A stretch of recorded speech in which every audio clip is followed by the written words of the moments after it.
According to the Federal Trade Commission, Florida consistently ranks as one of the worst states for fraud, scams, and identity theft.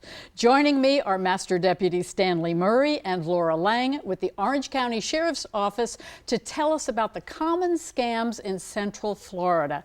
And welcome to both of you. I can't think of a more important subject. I think it's one of those things, whether it's worrying about ourselves or worrying about our loved ones.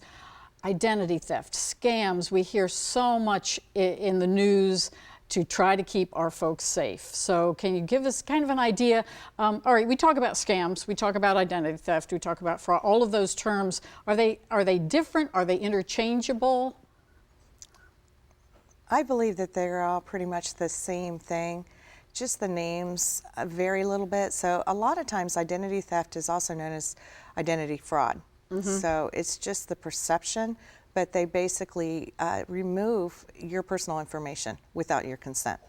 And Deputy, now I know what happens so often is that whether they contact you by phone or by mail or email, it's to put that idea of frightening the person. Yeah, the goal of that particular persons that may be doing things, they're trying to catch a lot of elderly people because some of them have a lot of time by themselves. They're more open to conversation, they're more open to wanting to say and get involved. So sometimes they even think they're helping the person on the other end of the phone because the era that a lot of them have brought up in is you're always to be neighborly. And that's absolutely true. And they get confused in a lot of what's being said to them. And in anything that seems intimidating, they want to help, they want to fix it because they want the problem to quote unquote go away. Sure, and I think that is true. Some of our elderly parents, you're right, we talked about this earlier, they were brought up in that era of to be neighborly, to talk to folks, to not worry about giving out their personal information. But I know there are so many different types of scams. There's, something I hadn't thought about was this IRS scam that you told me about. Yes, because, well, we're in that season, so that scam seems to be very prevalent right now. But it doesn't go away just because of the season. It's usually an all-year type of scam.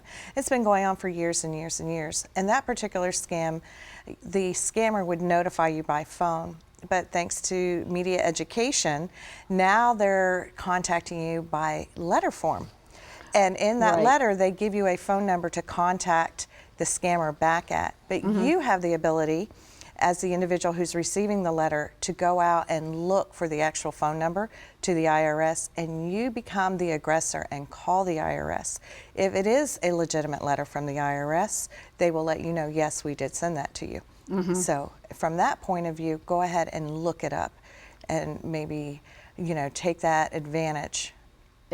So you actually have the power to do that investigating and find out the information. That's something I hadn't really thought about, because you're right, they'll have a phone number in that letter, call this number. Well, that's not the IRS. That's the scammer. And the IRS is always big about, they section and regionalize everything. So let's say you live in Florida. They may tell you have to send your payment to Atlanta or Texas. So you wouldn't be sending it to a Florida address, because the IRS is regionalized of how they receive and transfer with tax forms and things like that. This is really great information, and we appreciate it. We could talk about this for hours and hours and how to keep people safe, but Master Deputy Murray and Laura, thank you so much for highlighting some of the biggest scams targeting elders. So look for our next segment, where we will share tips on how you can reduce your risk of becoming a victim.